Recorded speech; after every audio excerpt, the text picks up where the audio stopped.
राधे राधे। जय श्री कृष्ण दोस्तों। स्वागत है आपका आपके अपने YouTube चैनल हिंदी.com पर।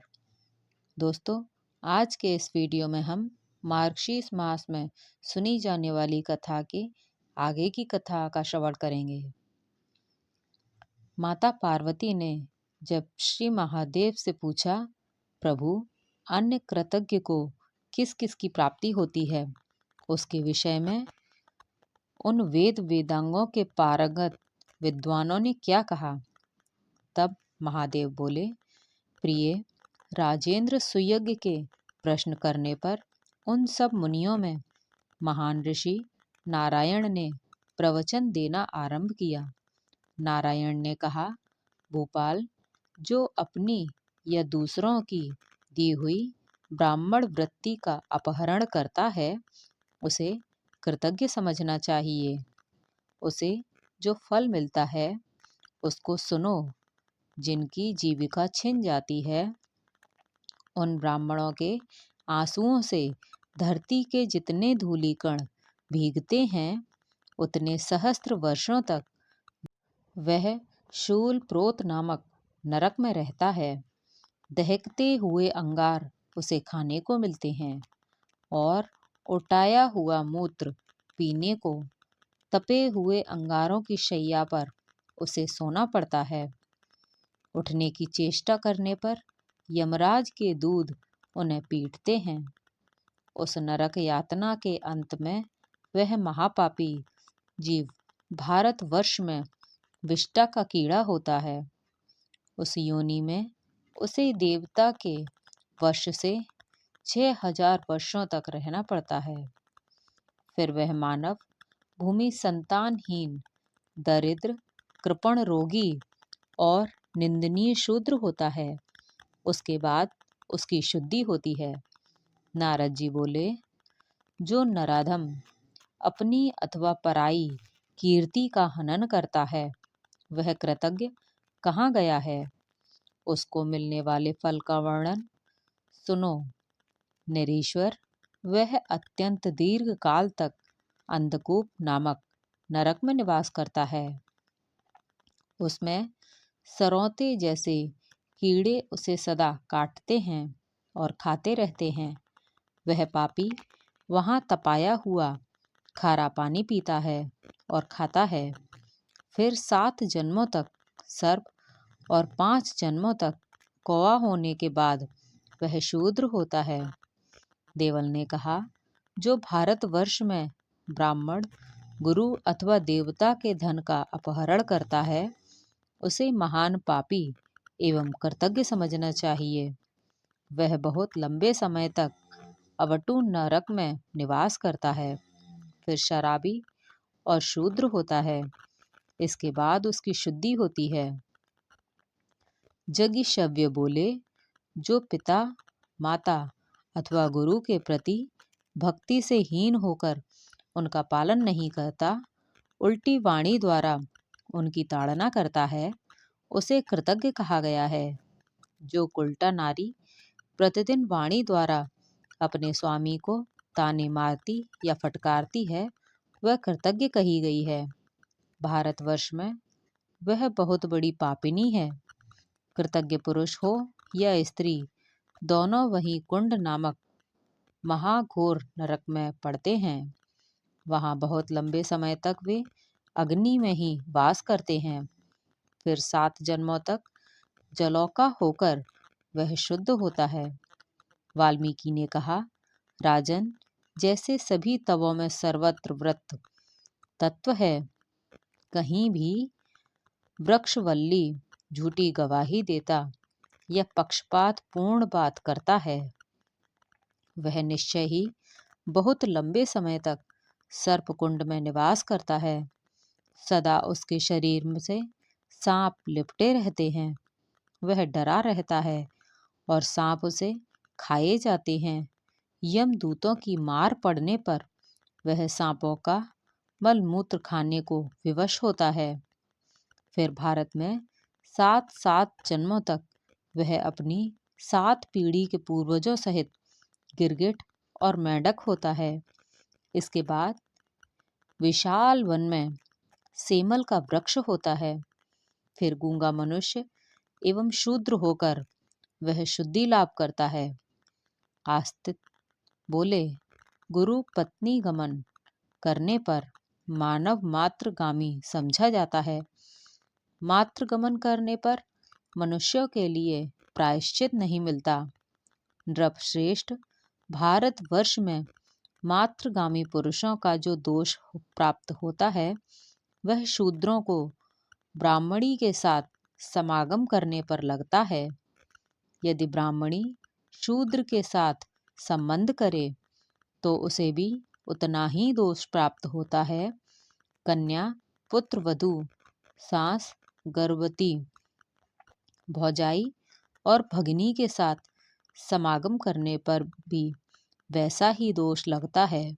राजेंद्र, अब ब्रह्मा जी के बताए अनुसार दोष का निरूपण करूंगा। जो महापाप मानव इन सब के साथ संबंध करता है वह जीते जी ही मृतक समान होता है, चांडाल और अछूता माना जाता है। उसे सूर्यमंडल के दर्शन का भी अधिकार नहीं होता।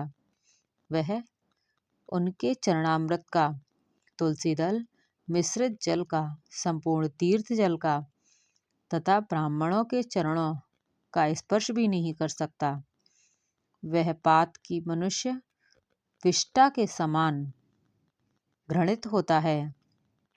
उसे देवता, गुरु और ब्राह्मण को नमस्कार करने का भी अधिकार नहीं रह जाता। उसका जल मूत्र से भी अधिक अपवित्र होता है।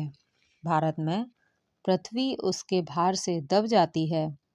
वह उसके बोझ को ढोने में असमर्थ हो जाती है। बेटी बेचने वाले पापी की भांति गुरु पत्नी गामी के पाप से भी सारा देश पतित हो जाता है। उसके स्पर्श से, उसके साथ वार्तालाप करने से, सोने से, एक स्थान में रहने और साथ साथ भोजन करने से मनुष्यों को पाप लगता है। वह कुंभी पाक में निवास करता है।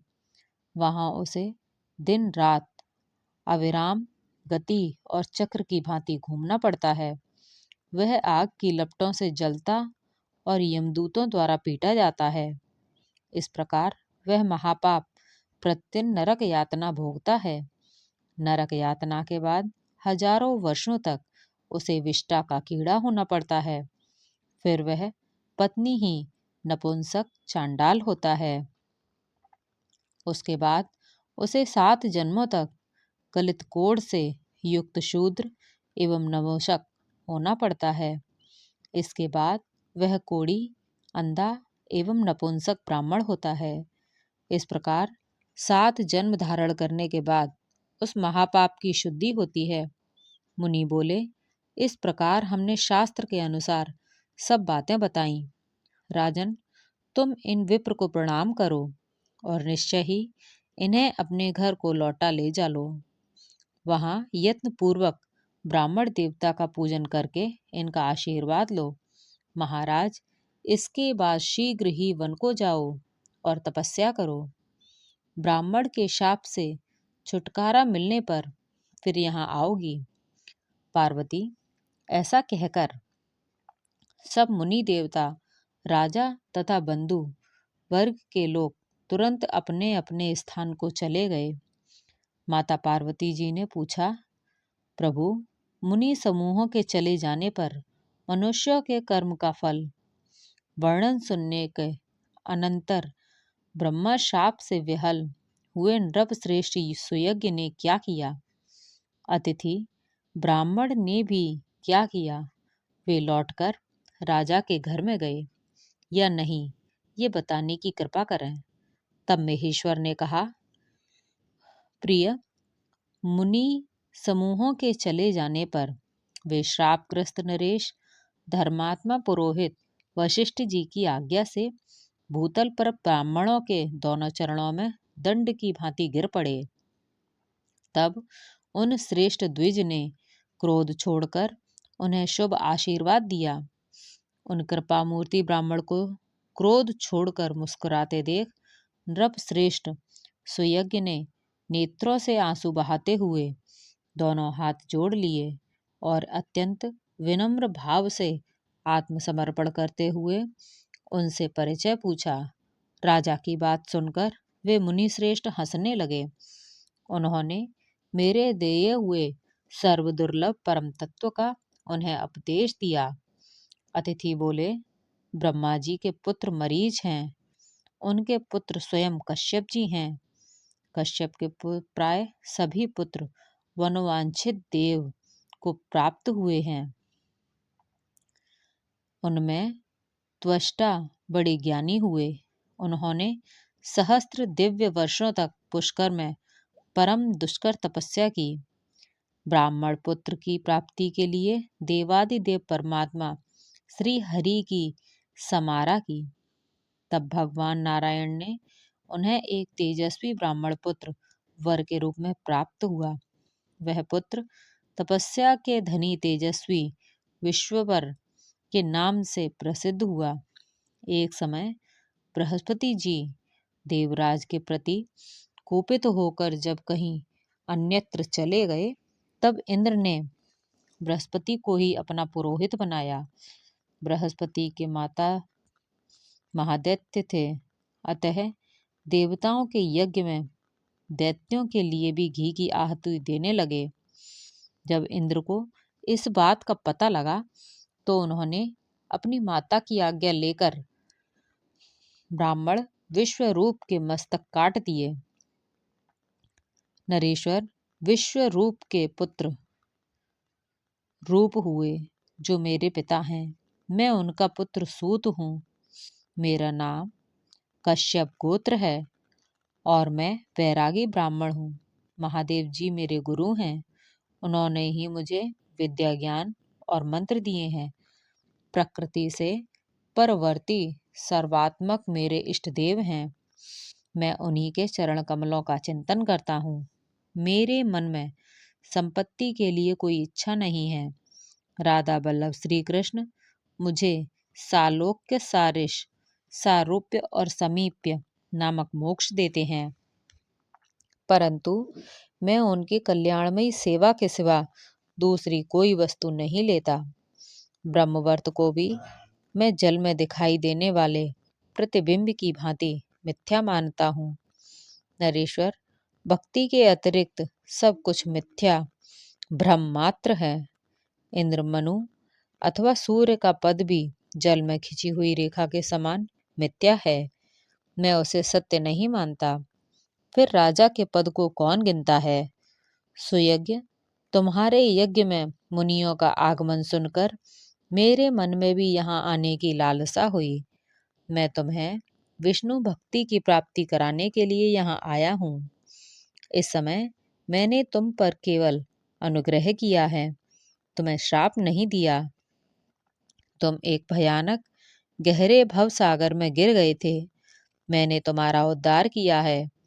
केवल जलमय तीर्थ ही तीर्थ नहीं है, भगवान के भक्त भी तीर्थ हैं। मिट्टी और पत्थर की प्रतिमा देवता ही देवता नहीं है, भगवत भक्ति भी देवता है। जलमय तीर्थ और मिट्टी पत्थर के देवता मनुष्य को दीर्घ काल में पवित्र करते हैं, परंतु श्री कृष्ण भक्त दर्शन देने के साथ ही पवित्र कर देते हैं। राजन, निकलो इस घर से, दे दो राज्य अपने पुत्र को। वत्स, अपनी साध्वी पत्नी की रक्षा का भार बेटे को सौंपकर शीघ्र ही वन को चलो। भूमिपाल ब्रह्मा से लेकर कीट पर्यंत सब कुछ छूटा ही है। जो सब ईश्वर का है, उन परमात्मा राधा बल्लभ भी श्री कृष्ण का भजन करो, ध्यान से सुलभ है। ब्रह्मा विष्णु महेश आदि के लिए भी उनकी समाराधना कठिन है। वे उत्पत्ति विनाशशील प्राकृत पदार्थों और प्रकृति से भी परे हैं। काल आने पर इंद्र वर्षा करते और अग्निदेव जलाते हैं।